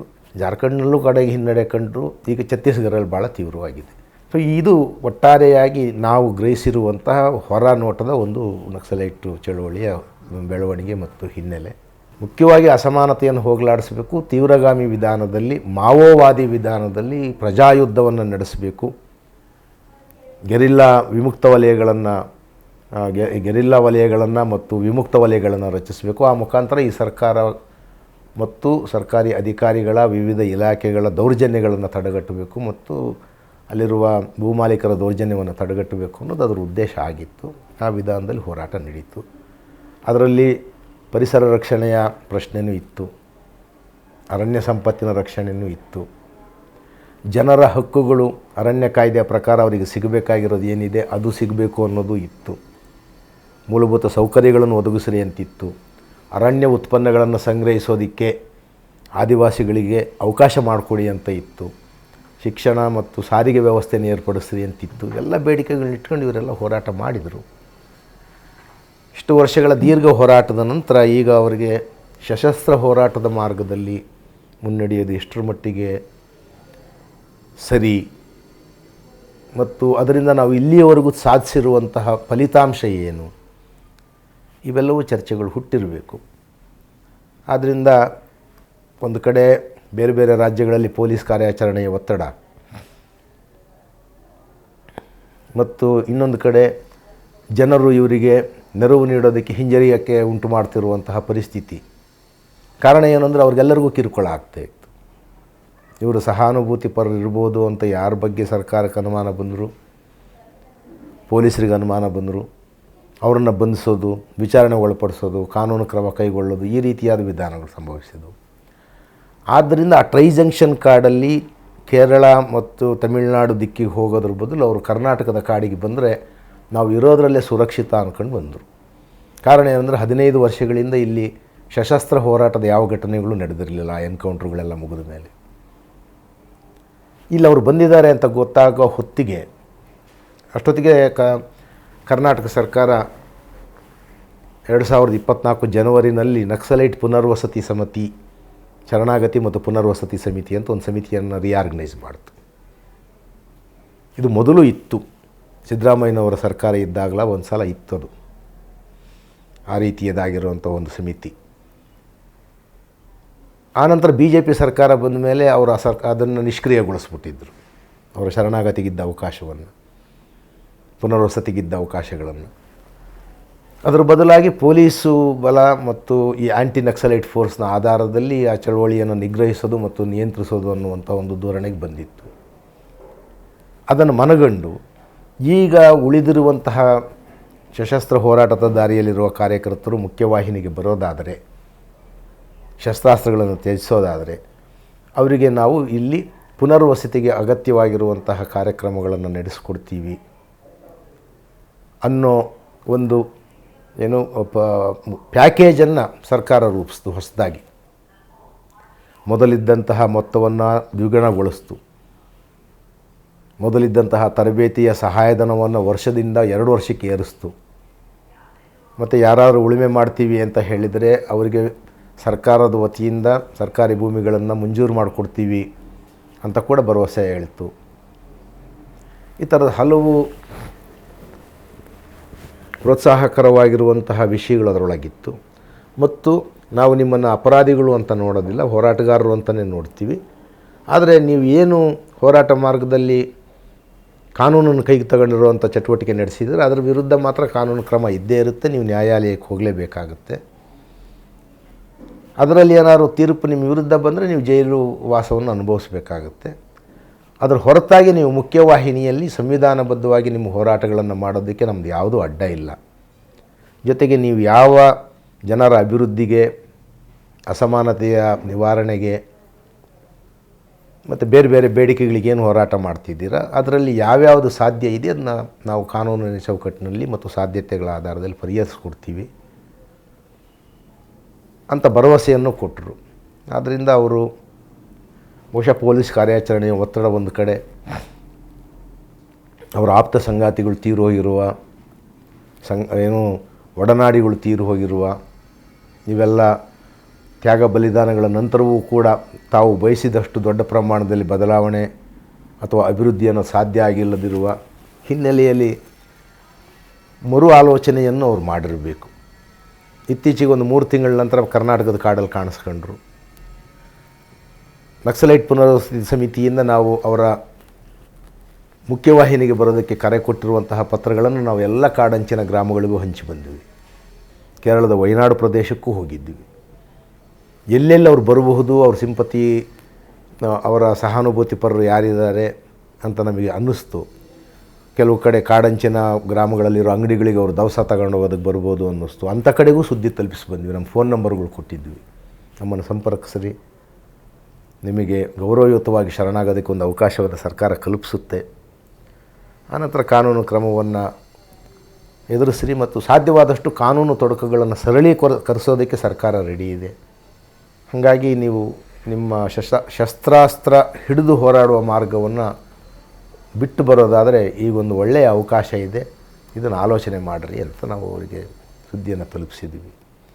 ಈ ನಡುವೆ ಕೆಲವು ವಾರಗಳು ಒಂದು ತಿಂಗಳ ಹಿಂದೆ ಒಂದು ಎನ್ಕೌಂಟರ್ ನಡೆದೋಯಿತು. ಅವರ ಮುಖಂಡರಾಗಿದ್ದ ವಿಕ್ರಮ್ ಗೌಡ, ಒಬ್ಬ ಆದಿವಾಸಿ ತರುಣ, ನಕ್ಸಲೈಟ್ ದಳದಲ್ಲಿ ನಾಯಕರಾಗಿದ್ದವರು, ಆಂಟಿ ನಕ್ಸಲೈಟ್ ಫೋರ್ಸ್ನ ಗುಂಡಿಗೆ ಬಲಿಯಾಗೋದ್ರು. ಆಗ ಇವರು ಇದ್ದಂತಹ 8 ಜನರ ತಂಡದಲ್ಲಿ ಮುಖ್ಯಸ್ಥ ಎನ್ಕೌಂಟ್ರಿಗೆ ಬಲಿಯಾದ ಮೇಲೆ ಇವರು ತಂಡ ಚೆದರೋದ್ಮೇಲೆ ಭಾಳ ಕಷ್ಟಪಟ್ಟು ಮತ್ತೇನೋ ರೀಯುನೈಟ್ ಆಗಿದ್ದಾರೆ. ರೀಯುನೈಟ್ ಆಗಿ ಮತ್ತೆ ಅವರಿಗೆ ಬೇಕಾಗಿರುವಂತಹ ಅಗತ್ಯ ಬೆಂಬಲದ ನೆಲೆ ಇಲ್ಲ, ಮಾರ್ಗದರ್ಶನ ಇಲ್ಲ. ಅದಕ್ಕೆ ಬೇಕಾಗಿರುವಂತಹ ರಾಜಕೀಯ ನೀತಿ ನಿರ್ದೇಶನಗಳನ್ನು ಕೊಡೋದಕ್ಕೆ ಕೇಂದ್ರ ಸಮಿತಿಯ ಸಂಪರ್ಕವೂ ಇಲ್ಲ. ಕೇಂದ್ರ ಸಮಿತಿ ಅನ್ನುವಂಥದ್ರ ಸಂಪರ್ಕ ಕಳೆದೋಗಿ ಭಾಳ ದಿವಸ ಆಗೋಗಿದೆ ಇವರಿಗೆ. ಈ ಬಿಕ್ಕಟ್ಟುಗಳಲ್ಲಿ ಅವರು ಆಲೋಚನೆ ಮಾಡಿರ್ಬೋದು, ನಾವು ಶರಣಾಗಬಹುದೇ ಅಂತ. ಮತ್ತು ಬರೀ ಮಹಿಳೆಯರು ಮಾತ್ರ ಭಾಳ ಜನ ಇದ್ದಾರೆ. ಅದರಲ್ಲಿ ಕೆಲವರಿಗೆ ಆರೋಗ್ಯದ ತೀವ್ರ ಸಮಸ್ಯೆಗಳಿದ್ದಾವೆ, ವಯಸ್ಸಾಗಿದೆ. ಆಗ ಅವರು ತರುಣರು ಅದನ್ನು ಶುರು ಮಾಡಿದಾಗ. ಈಗ ಅವರೆಲ್ಲರೂ ಕೂಡ 20-22ನೇ ವಯಸ್ಸಿನಲ್ಲಿ ಆ ರೀತಿಯಾದ ಚಳುವಳಿಗೆ ಹೋಗಿದ್ದವರಿಗೆ ಈಗಾಗಲೇ ಎಲ್ಲ 40 ವರ್ಷದ ಹತ್ತತ್ರ ಬಂದೋಗಿದೆ. ಇವೆಲ್ಲ ಕಾರಣಗಳಿಂದಾಗಿ ಅವರು ಮುಖ್ಯವಾಹಿನಿಗೆ ಬರೋಣ ಅಂತ ಆಲೋಚನೆಯನ್ನು ಮಾಡಿರಬಹುದು. ಈ ಸನ್ನಿವೇಶದಲ್ಲಿ ಅಲ್ಲಿ ಮಲೆನಾಡಿನ ಕಾಡಂಚಲ್ಲಿದ್ದಂತಹ ಯಾವುದೋ ಒಬ್ಬ ಸಹಾನುಭೂತಿ ಪರರು, ಮಾಜಿ ಕಾರ್ಯಕರ್ತರು, ಅವರು ಕೂಡ ಒಂದು ಸಲ ಅರೆಸ್ಟ್ ಆಗಿ ಜೈಲಿಗೆ ಹೋಗಿ ಬಂದಿದ್ದವರಾಗಿದ್ದರು. ಆನಂತರ ಜೈಲು ಖುಲಾಸೆ ಆದಮೇಲೆ ಬಂದವರು ಊರಲ್ಲಿದ್ದು ಏನೋ ವ್ಯವಸಾಯ ಮಾಡ್ತಾರೆ, ಅವ್ರನ್ನ ಸಂಪರ್ಕಿಸಿದ್ದಾರೆ ಅವರು. ಆಗ ಅವರು ಅವ್ರಿಗೆ ಹೇಳಿದ್ದಾರೆ, ಈ ಥರದೊಂದು ವ್ಯವಸ್ಥೆ ಇದೆ, ಆಲೋಚನೆ ಮಾಡಿ ಅಂತ. ಅವರು ಸರಿ ಆಲೋಚನೆ ಮಾಡಬಹುದು, ಅವ್ರ ಜೊತೆ ನಾವು ಮಾತಾಡ್ತೀವಿ ಅಂತಂದರು. ಅವರು ಆ ಕಾರ್ಯಕರ್ತರು ಸಹಜವಾಗಿ ಅವ್ರಿಗೆ ಸಂಪರ್ಕ ಇದ್ದಂಥ ನೂರ್ ಜುಲ್ಫಿಕರ್ ಅಂತ, ನಾವು ಏನೋ ಅವ್ರ ಹೆಸರೇನಿದೆ, ನೂರ್ ಶ್ರೀಧರ್, ಅವರಿಗೆ ಅವ್ರು ಮಾಹಿತಿ ಕಳಿಸಿದ್ದಾರೆ, ನಾವು ಮಾತಾಡೋದಕ್ಕೆ ರೆಡಿ ಇದ್ದೀವಿ ಅಂತ. ಅವರು ನೂರ್ ಶ್ರೀಧರ್ ಅವರು ನಮ್ಮ ಸಮಿತಿಗೆ ಸಂಬಂಧಪಟ್ಟಂತೆ ನನ್ನನ್ನು ಸಂಪರ್ಕಿಸಿ ಮಾತಾಡಿದರು. ಈ ರೀತಿಯಾದ ಒಂದು ಸಾಧ್ಯತೆ ಇದೆ, ಸಾಧ್ಯತೆಯಲ್ಲಿ ಮುಂದೆ ಹೋಗಬಹುದೇ, ಯಾಕಂದರೆ ಸಮಿತಿ ಒಪ್ಪಿಗೆ ಕೊಡಬೇಕಿದು. ಅಧಿಕೃತವಾದ ಪುನರ್ವಸತಿ ಸಮಿತಿ ಸರ್ಕಾರದಿಂದ ಒಪ್ಪಿಗೆ ಕೊಡಿಸ್ಬೇಕು ಶರಣಾಗತಿಗೆ. ಅವ್ರು ಇಷ್ಟ ಬಂದಂಗೆ ಶರಣಾದರೆ ಎಲ್ಲ ಇದು ಸಿಗುತ್ತೆ ಅಂತ ಹೇಳೋಕ್ಕಾಗಲ್ಲ. ನಾವು ಹೇಳಿದ್ವಿ, ನಮ್ಮ ಸಮಿತಿಗೆ ಅದೇ ಬೇಕಿರೋದು. ನಾವು ಇದಕ್ಕೋಸ್ಕರವಾಗಿ ಆಗಲಿಂದ 1 ವರ್ಷದಿಂದ ಮನವಿ ಹಂಚ್ತಾ ಇದ್ದೀವಿ. ನಮಗೆ ಸಂಪರ್ಕ ಸಾಧ್ಯ ಆಗಿಲ್ಲ, ಅವರ ಫೋನ್ ನಂಬರ್ಗಳು ಸಾಧ್ಯ ಆಗಿಲ್ಲ. ದಯವಿಟ್ಟು ಅದನ್ನು ಹೋಗಿ ನೀವು ಅವ್ರಿಗೆ ಭೇಟಿ ಮಾಡೋಕ್ಕೆ ಸಾಧ್ಯ ಆದರೆ ಭೇಟಿ ಮಾಡಿ, ಕಾಂಟ್ಯಾಕ್ಟ್ ಮಾಡಿ ಮಾತಾಡಿ ಬಂದುಬಿಡಿ ಅಂತ ಅಂದರು. ಇವರು ಮೊದಲ ಸಲ ಹೋದರು. 6-7 ಜನರ ನಡುವೆ ಯಾರೋ ಒಬ್ಬರು ಮಾತ್ರ ಇಲ್ಲ, ಸಾಧ್ಯವೇ ಇಲ್ಲ ಅಂತ ಇದ್ದರು. ಆನಂತರ ಅದ್ರಾಗ ಇನ್ನೊಬ್ಬರು ತಂಡದ ಮುಖಂಡರಾಗಿದ್ದಂಥವ್ರು ಇನ್ನೊಬ್ಬರು ಕೂಡ ಇಲ್ಲ, ಅದು ಹೆಂಗೆ ಸಾಧ್ಯ, ನಮ್ಮ ಒಡನಾಡಿ ಪ್ರಾಣ ಹೋಗಿರೋ ಈ ಸಂದರ್ಭದಲ್ಲಿ ನಾವು ಮಾತ್ರ ಸುರಕ್ಷಿತವಾಗಿ ಹೋಗಿ ಮೈನ್ ಸ್ಟ್ರೀಮ್ಗೆ ಹೋದರೆ ತಪ್ಪಾಗಲ್ವೇ ಅಂತ. ಇವೆಲ್ಲ ನೈತಿಕವಾದ ಪ್ರಶ್ನೆಗಳು, ರಾಜಕೀಯವಾದ ಪ್ರಶ್ನೆಗಳು. ಆನಂತರ ಅವ್ರ ಗುಂಪಿನಲ್ಲಿ ಮತ್ತು ಅಲ್ಲಿ ಸಹಾನುಭೂತಿ ಪರರಾಗಿರೋರು ಯಾರ್ಯಾರು ಹಿತೈಷಿಗಳು ಅವರಿಗೆ ಬುದ್ಧಿವಾದ ಹೇಳಿದರೂ ಗೊತ್ತಿಲ್ಲ. ಆಯಿತು, ನಾವು ಶರಣಾಗ್ಬೋದು ಅಂದರು. ಅದಾಗ 1 ವಾರದ ನಂತರ ನಕ್ಸಲೈಟ್ ಶರಣಾಗತಿ ಮತ್ತು ಪುನರ್ವಸತಿ ಸಮಿತಿ ಒಂದು ಪತ್ರವನ್ನು ಅವ್ರ ಹಸ್ತಾಕ್ಷರದಲ್ಲಿ ಬರೆದು ಕಳಿಸಿದರು. ನಾವು ಶರಣಾಗೋದಕ್ಕೆ ಸಿದ್ಧರಿದ್ದೀವಿ. ಶರಣಂದರೆ ಅವ್ರು ಶರಣಾಗತಿ ಅನ್ನೋ ಪದ ಬಳಸಲ್ಲ. ವಾಸ್ತವವಾಗಿ ನಾಗರಿಕ ಸಮಾಜದ ವತಿಯಿಂದ ಈ ಸಮಿತಿಯಲ್ಲಿರೋ ನಮಗೂ ಕೂಡ ಅದನ್ನು ಶರಣಾಗತಿ ಅನ್ನೋ ಪದ ಬಳಸಬಾರ್ದು ಅಂತ ಇದೆ. ಮುಖ್ಯವಾಹಿನಿಗೆ ಬರುವ ಪ್ರಕ್ರಿಯೆ ಅಂತ ಮಾತ್ರ ಕರಿಬೇಕು ಅಂತ. ಆದರೆ ಸರ್ಕಾರದ ಕಾನೂನುಗಳಲ್ಲಿ ಅದು ರಚನೆ ಆಗಿರೋದೇ ಆ ರೀತಿ ಒಂದು ಅಂಗರಚನೆ. ಅವರು ಅದೇ ಪದ ಬಳಸ್ತಾರೆ. ಅವರು ಹೇಳಿದರು, ನಾವು ಮುಖ್ಯವಾಹಿನಿಗೆ ಬರೋಕ್ಕೆ ರೆಡಿ ಇದ್ದೀವಿ, ಶಸ್ತ್ರಾಸ್ತ್ರಗಳನ್ನು ತ್ಯಜಿಸೋಕ್ಕೆ ರೆಡಿ ಇದ್ದೀವಿ, ನೀವು ನಮಗೆ ಇಂತಿಂಥ ಭರವಸೆಗಳು ಕೊಡಬೇಕು ಅಂತ. ಒಂದು, ನಮ್ಮ ಮೇಲಿರುವ ಕಾನೂನು ಸುಳ್ಳು ಮೊಕದ್ದಮೆಗಳನ್ನು ವಾಪಸ್ ತಗೊಳ್ಬೇಕು. ಮತ್ತು ನಮ್ಮ ಇತರ ಕೇಸುಗಳು ಯಾವುದೋ ನ್ಯಾಯಾಲಯಕ್ಕೆ ಹೋಗುತ್ತೋ ಅದಕ್ಕೆ ಬೇಯ್ಲು ಇತ್ಯಾದಿಗಳ ಸಂದರ್ಭ ಬಂದಾಗ ನೀವು ಜಾಸ್ತಿ ತೊಡಕು ಮಾಡಬಾರ್ದು. ಯಾಕಂದರೆ ಬೇಲೆ ಸಿಗದಿರೋ ರೀತಿಯಲ್ಲಿ ವರ್ಷಗಟ್ಟಲೆ ಕೊಳಿಸ್ಬೋದು ಅವರು ಹೋರಾಟ ಬಿಟ್ಟು ಬಂದಿದ್ದಕ್ಕೆ. ಈ ಹಿಂದೆ ಶರಣಾಗತಿಯಾಗಿ ಬಂದಿರೋರು, ಮುಖ್ಯವಾಹಿನಿಗೆ ಬಂದಿರೋರು ಈ ಪರಿಹಾರಗಳನ್ನು ಪಡೆಯೋದರಲ್ಲಿ ಭಾಳ ವಿಳಂಬ ಆಗಿದೆ ಮತ್ತು ಅವರಿಗೆಲ್ಲ ಸಮರ್ಪಕವಾಗಿರುವ ಪುನರ್ವಸತಿ ಸಾಧ್ಯ ಆಗಿಲ್ಲ. ಇದನ್ನೆಲ್ಲವನ್ನು ನಾವು ಗಮನದಲ್ಲಿಟ್ಕೊಂಡು ನಿಮ್ಮನ್ನು ಈ ಥರದ ಡಿಮ್ಯಾಂಡ್ಗಳನ್ನು ಕೇಳ್ತಿದ್ದೀವಿ ಅಂತ ಹೇಳಿ ಕಾನೂನು ಪ್ರಕ್ರಿಯೆ ಸರಳೀಕರಿಸೋದು ಮತ್ತು ಸ್ವಲ್ಪ ಗೌರವವಾಗಿ ನಡೆಸ್ಕೊಳ್ಳೋದು, ತ್ವರಿತ ನ್ಯಾಯಾಲಯವನ್ನು ರಚಿಸಿ ನಮಗೆ ಕಾನೂನು ಬೇಗ ನಮ್ಮ ಕೇಸುಗಳನ್ನೆಲ್ಲ ಮುಗಿಸ್ಕೊಡೋದು ಮತ್ತು ನಮ್ಮ ಆರೋಗ್ಯದ ಸಮಸ್ಯೆಯನ್ನು ಪರಿಹರಿಸ್ಕೊಳ್ಳೋದಕ್ಕೆ ಸರ್ಕಾರದ ಕಡೆಯಿಂದ ಅಗತ್ಯ ನೆರವನ್ನು ಕೊಡೋದು ಇತ್ಯಾದಿ ಬೇಡಿಕೆಗಳನ್ನಿಟ್ಟಿದ್ರು. ಇದು ಒಂದು ಭಾಗ. 2ನೇ ಭಾಗ, ಇಲ್ಲಿನ ಆದಿವಾಸಿ ಜನರಿಗೆ ನಾವು ಯಾತಕ್ಕೋಸ್ಕರ ಹೋರಾಡ್ತಿದ್ವಿ ಆ ಬೇಡಿಕೆಗಳನ್ನು ಈಡೇರಿಸಬೇಕು. ಕುದುರೆಮುಖ ರಾಷ್ಟ್ರೀಯ ಅಭಯಾರಣ್ಯ ಯೋಜನೆಯನ್ನು ರದ್ದು ಮಾಡಬೇಕು, ಕಸ್ತೂರಿ ರಂಗನ್ ವರದಿಯನ್ನು ರದ್ದು ಮಾಡಬೇಕು. 2-3 ಎಕರೆ ರೈತರು ಏನಾದ್ರು ಅರಣ್ಯ ಒತ್ತುವರಿ ಮಾಡಿದ್ದರೆ ಅವರನ್ನು ತೆರವುಗೊಳಿಸಬಾರ್ದು. ಅಭಯಾರಣ್ಯ ಯೋಜನೆ ಅಥವಾ ರಾಷ್ಟ್ರೀಯ ಉದ್ಯಾನವನದ ಹೆಸರಲ್ಲಿ ಕಾಡಲ್ಲೇ ಜೀವನ ಮಾಡ್ತಾ ಬಂದಿರುವಂತಹ ಆದಿವಾಸಿಗಳನ್ನು ಒಕ್ಕಲೆಬ್ಬಿಸಬಾರ್ದು. ನಾಗರಿಕ ಸೌಕರ್ಯಗಳನ್ನು ಒದಗಿಸಬೇಕು. ಅವರಿಗೆ ಏನು ಅವರ ಕಿರುಕುಳ ಏನಿದೆ ಆ ಕಿರುಕುಳಗಳನ್ನು ತಪ್ಪಿಸಬೇಕು. ಅರಣ್ಯ ಇಲಾಖೆ ಅಧಿಕಾರಿಗಳಿಂದ ಭೂಮಿ ಹಕ್ಕುಪತ್ರ ಕೊಡಿಸಬೇಕು ಇತ್ಯಾದಿಗಳೆಲ್ಲವನ್ನು ಕೂಡ ಒಂದು ದೀರ್ಘವಾದ ಪತ್ರವನ್ನು ಹಸ್ತಾಕ್ಷರದಲ್ಲಿ ಬರೆದು ಕಳಿಸಿದ್ರು. ಅನಂತರ ನಾವು ನಕ್ಸಲೈಟ್ ಪುನರ್ವಸತಿ ಸಮಿತಿಯವರು ಸಭೆ ಮಾಡಿದ್ವಿ. ಸಭೆ ಮಾಡಿದ ಮೇಲೆ ಅದನ್ನು ಅಪ್ರೂವ್ ಮಾಡ್ಬೋದು ಅಂತಾಯಿತು. ಯಾಕಂದರೆ ಮುಖ್ಯ ಕಾರ್ಯದರ್ಶಿಗಳು ಇದರ ಅಧ್ಯಕ್ಷರು, ಸರ್ಕಾರದ ಮುಖ್ಯ ಕಾರ್ಯದರ್ಶಿಗಳು.